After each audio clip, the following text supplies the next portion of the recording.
teman-teman, nah ini Bandara Hongkong kondisinya sudah mulai rame ya.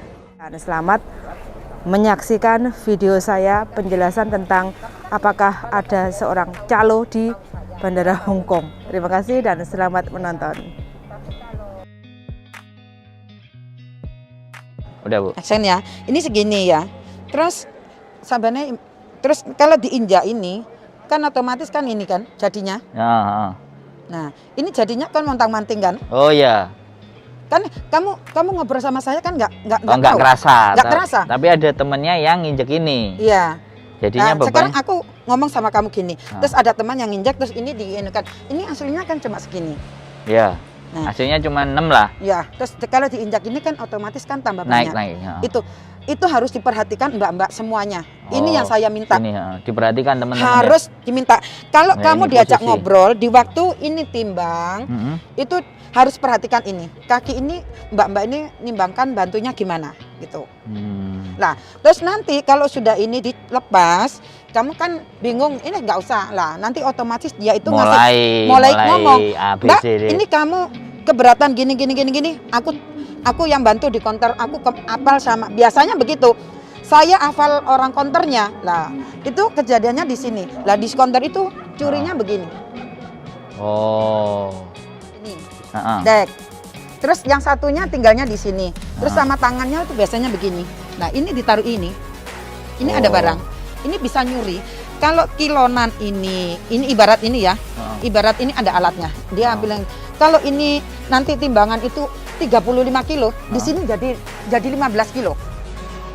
Oh. Nyurinya seperti itu. Bisa ya. Iya. Ini ya teman-teman ya. Ini kan ada tekniknya ya. Oke. Halo teman-teman, jumpa Bandara Internasional Hongkong dan kebetulan kita akan menemui salah satu sosok seorang ibu yang profesinya sudah lama sekali untuk mencari rezeki di Bandara Hongkong. Dan bagaimana cerita yang sebenarnya dari sosok seorang ibu yang punya pekerjaan di Bandara Hongkong? Mari kita simak bersama Bu Sri dan bucu saya. Oke, terima kasih karena saya menjadi kameramen, jadi saya akan berada di belakang layar. Selamat menanti dan selamat menyaksikan video saya penjelasan tentang apakah ada seorang calo di Bandara Hongkong. Terima kasih dan selamat menonton. Selamat sore, assalamualaikum ya dengan Bu Sri ya. Waalaikumsalam. Jadi ini banyak cerita di mana di Hongkong itu ketika di bandara teman-teman banyak yang ada yang merasa ada korban yang ditipu atau dikerjain atau di bagaimanapun. Nah, ini saya boleh nanya sama Bu Sri. Bu Sri ini sebenarnya siapa gitu? Sampai ngomong aja Bu. Sampai ini sopo Bu? Saya juga orang. Saya juga orang. Ya, alhamdulillah. Saya memang pernah kerja di bandara satu sini, tapi saya kerja di dalam diikut Cathay Pacific Cargo. Begitu hati saya itu terketuk, sering ada transitan dari Abu Dhabi, dia mencari makanan yang halal di dalam itu nggak dapat. Akhirnya saya tuh ikut jualan di luar. Tapi kita sambil menolong anak yang keberatan atau apa, kita nggak memungut di waktu itu. Tapi yang saya dengar sekarang ini, kok malah kadang anak itu kalau keberatan barang itu dikenakan sampah bla bla bla bla bla gitu ya. Seperti itu. Nah, terus ada yang nggak ada uang sampai disuruh ninggal HP, itu pernah saya dengar. Sampai suruh orang tuanya di Indonesia suruh transfer uang. Itu yang saya sesali. Padahal kalau sudah tukar uang, itu penghasilan dia sudah ada. Sebentar Bu. Ibu memulai hal itu sejak tahun berapa? Saya di bandara ini. Di bandara ini mulai tahun 96. Nah, jadi ini kan adalah ceritanya di saat Ibu mengawali di sini ngasih bantuan buat teman transit dan mencari sesuatu ya. mencari makan atau apapun kesulitan. Tapi semakin ke belakang, kok ternyata malah ada yang menyalahgunakan atau justru mencari kesempatan. Lah itulah yang saya sesali. Betul. Lah bagi mbak-mbak semuanya, ini kan mau menghadapi apa tuh Lebaran juga itu ya, yang mau Dan pulang mulai ke cuti, Indonesia, dan mau cuti, ini nah. sudah mulai bebas dari Omikron, sekian tahun mungkin ada yang kangen negara ya. Hati-hati masalah timbangan. Timbangan ini lebih baik ditimbang sendiri. Jangan sampai kalau kalian diajak ngobrol dengan keadaan tegang, lah timbangan yang ada plelet kuningnya itu diinjak, terus kamu diajak ngobrol yang temannya yang satunya, akhirnya timbangan kalian itu keberatan. Lah keberatan itu nanti dibilang kamu kena berapa kena berapa gitu. Terus dia itu nanti ke counter nggak usah bayar karena apa? Dia main sogok curi timbangan dari counter. Kalau kalian nggak keberatan tetap dia bisa masuk, kalau nggak keberatan pun juga bisa masuk karena dia ada alatnya untuk menyuri timbangan di KT Pasifik dimanapun ada. Lah yang saya sesali itu kalau kamu memang benar-benar nolong sama anak Indonesia, yang tak maksud itu, apa adanya dia punya sedikit, zaman kadang toh barangnya kamu disita, ini saya yang dengar semua, disita ini. Terus langsung laporan sama saya pernah tegur anak-anak di bandara, kenapa kejadian ini terjadi? Karena ada yang majikannya polisi waktu itu. Kenapa anak buah saya digini-gini? Lah, akhirnya saya tegur semuanya. Karena saya terkenal kepalanya calo bandara. Padahal saya demi Allah Rasulullah satu ketip pun, sedikit pun nggak pernah nerima apapun. Mending saya kehilangan uang. Keduanya, kalau ada anak telantar, dia itu dimanfaatkan. Tapi kalau ketahuan saya nggak pandang bulu. Kejadian banyak. Orang Afrika, saya belikan tiket pulang Afrika. Kalau anak Indonesia, apa mestinya saya bantu. Jadi seperti itu ya Bu, itu yang disesalkan. Karena sejak 96 ya, sampean ada di bandara ini itu sejak 96 dan sebenarnya sampean bekerjanya di dalam, bukan di luar kan? Iya, saya kerja di dalam. Kerja di dalam, cuman mendengar berita-berita seperti itu, sehingga laporan dari polisi bandara, laporan dari pihak-pihak keamanan setidaknya ya menyampaikan ke sampean untuk kandhanono lah koncomu kan seperti itu. Bongsomu kandhanono kayak gitu ya. Peribahasane nek orang Jawa ngomong tolonglah kandhanono ben ojo sampai ngelakoni sing ngono-ngono iku kayak gitu ya. Dan dulu, itu yang disasar Ibu ya. Iya. Karena dulunya itu saya nolongnya tuh tulus. Lah terus saya terkenalnya sama CID Hong Kong, CID airport sini sama kantor polisi sini. Terkenalnya itu waktu itu kan ada bayi dititipkan ke saya. Itu anak siapa? Lah saya yang difitnah. Nah difitnah itu terus alhamdulillah di rumah itu ada CCTV waktu itu. Terus saya diserai sama CID itu tangkap mereka. Kamu tunjukkan. Lah saya masih punya hati sebagai orang Indonesia, masih punya perasaan. Jangan dekat di situ karena si ID ada di sisi sekitar kita. Kita ngasih tahu ya buat teman-teman buat ada yang bermasalah. Iya. Tapi ada anak-anak itu mengabaikan, jangan percaya mana si ID dengar sama dia. Akhirnya ya, saya dengan terpaksa menuding dia orangnya. Akhirnya dipegang lah. Lah anak ini dipegang ini menuduh saya yang bukan-bukan, saya orang jahat, orang apa gini-gini. Tapi si ID nggak mendengarkan masalah itu. Pokoknya kena lah sudah. Iya. Selesai. Akhirnya si ID manggil saya ke Norpoint waktu itu. Saya di Norpoint diinterogasi. Kamu nggak salah, kamu benar membela negara. Kebersihan itu pernah saya alami.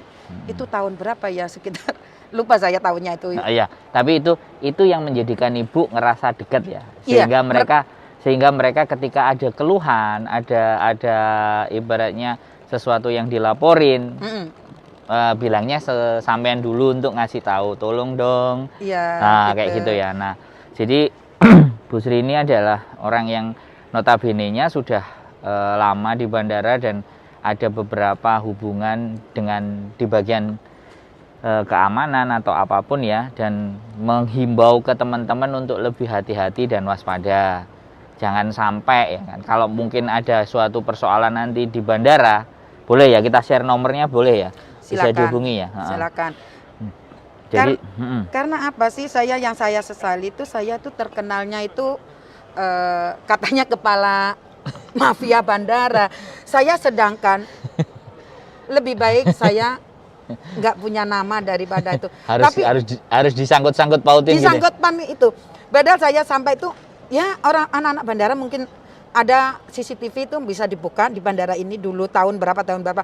Waktu itu ada anak Indonesia yang dipegang polisi langsung diangkat. Saya itu sampai nangis. Saya itu masih dituduh kesalahan. Kenapa kamu harus ngelaporkan dia? Loh, ini harus ditanggungjawabkan. Tapi dia juga beruntung akhirnya boleh tinggal di Hong Kong. Bahwa selesai penjara itu dia boleh tinggal di Hong Kong karena ada paper. Dulunya bukan paper. Ya. Jadi sekali lagi di mana bahwa Bu Sri ini teman-teman lebih berhati-hati. Kalau kena masalah ya boleh dihubungi, tapi setidaknya tidak ingin menyampaikan bahwa tidak ada hubungannya. Ketika teman-teman ada yang menipu atau teman-teman ada yang mungkin menganggap ada banyak calo yang membuat teman-teman menjadi resah atau gundah atau gelisah, itu sangat tidak ada hubungannya ya sama Bu Sri ya. Saya nggak pernah karena anak-anak itu untung ya dimakan sendiri. Tapi anehnya kalau ada anak bandara ini yang namanya Mbak Nana itu sampai sakit keras nggak ada yang bantu. Cuma saya yang mulangkan, belikan tiket ya saya. Nah, tapi dia dulu bikin punya masalah. Ya di sini juga sering gitu. Terus ada anak yang terlantar nggak sampai gitu. Ya saya udah ikut saya. Ya cuma gitu. Tapi saya pernah ngomong sama Pak Agus. Pak, itu anakmu gitu. Ya udah tahu kalau Bu Sri itu orangnya gitu. Orang-orang kenal udah. Saya sering. Sebentar, ini Pak Agus orang KJRI ya. Okay. Sering kan, Pak itu anaknya gitu kan sering. Terus pernah di Kalung. Komunikasi kalau gitu. Iya, di Kalung B itu anak Bapak di atas tuh saya betulin. Itu sering ketawa dia. Jadi urusan teman-teman di Kowloon B, masalah KTP pun Bu Sri juga ya, membantu. Bantu saya, cuma jangan kasih saya apa-apa, saya cuma ingin kamu nggak ada permasalahan, lebih baik, aman. Jangan sampai menyangkut pautkan negara lah, biar jadi, aman orang Indonesia. Gitu. Jadi kita itu rasanya kalau berbuatnya baik tapi dituduh hal yang nggak bagus itu yang nggak enak, yang lah justru inilah yang membuat saya sakit hati tuh. Saya mendapat kabar dari organisasi, Bu, saya ingin membersihkan nama Ibu. Nama apa? Calo bandara. Hah? Saya aja nggak pernah. Berarti mbaknya itu sudah kenal baik sama Ibu, ya. Tapi di berita di luaran sana namanya Ibu yang dianggap calo bandara. Terus apalagi beli nasi ini. Beli nasi. Nasinya cuma nasi putih sama bakso gini. Ini nasinya Bu Sri. Hah? Kadang itu. Jadi namanya sampean dipakai. Nah, itulah. Oke, jadi itu yang membuat saya kesel juga. Siap. Oke. Kalian ya semua anak Indonesia di sini saya nggak pandang bulu. Siapapun saya nggak mau tahu. Cuma saya intinya ingin menolong. Jangan membantu sampai membantu. Jangan sampai anak orang Indonesia dapat nama jelek atau apa. Saya ingin sekali cuma itu, nggak ingin apa-apa, saling tolong menolong lah, jangan dimanfaatkan gitu. Itu aja pesan saya. Siap. Oh ya, sama pesan tadi terakhir ya Bu Sri. Bu Sri juga kan ngomong tadi yang mau sunat ya, mau sunat sama mau pendidikan buat teman-teman yang anaknya ya mohon maaf refugees ya kalau kita sebutnya, paper ya, yang anaknya paper yang ingin sunat sama tadi pengetahuan ya, ngaji dan semuanya, boleh hubungi Bu Sri ya. Gimana? Bagi mbak-mbak yang bagian Yunglong manapun, kalau anaknya ini kan kalau di sini mungkin faktor karena pendidikan dengan ekonomi. Betul. Ya, yang bagi anak-anak yang di luar ya ini, yang anaknya memang masih 3 tahun, 4 tahun, mari kita ngadakan, memang sekarang mulai merintis. Alhamdulillah sudah ada nggak salah 15 orang yang sudah mengaji. Tapi saya inginkan bagi anak yang takutnya sopan santun, kalau seandainya suatu saat pulang Indonesia itu satu agama, keduanya itu sopan santun sama siapapun omongannya itu biar yang saya inginkan semua, dan ketiganya kalau yang belum hitan kita usahakan dihitankan, Kita bantu ya. kita bantu jangan sampai umur 20 belum hitan, kasihan kita tuh kasihan cuman. Mendingan kita bantu ya, Indonesia perlu dibantu, tapi di sini kita harus memikirkan anak-anak yang Ada di sini ya. ada di sini dulu. Di sini Yang lebih dekat ya. benar-benar membutuhkan sebenarnya. Cuma kelihatannya Hong Kong ini ada uang, tapi sebenarnya memperhatikan. Memperhatikan. Bos gak opo itu. Oke, gitu. Jadi dari Bu Sri, mudah-mudahan teman-teman semakin waspada, teman-teman semakin memahami dan tahu agar jangan mudah terperdaya ya, jangan mudah kena masalah-masalah yang sebenarnya sudah harusnya tidak ada masalah. Gitu aja Bu Sri ya. Terima kasih atas ngobrolnya hari ini. Mudah-mudahan Bu Sri selalu sehat sehingga mampu menebar kebaikan semakin banyak dan semakin banyak. Amin. Terima kasih Bu Sri. Wassalamualaikum warahmatullahi wabarakatuh. Waalaikumsalam warahmatullahi wabarakatuh.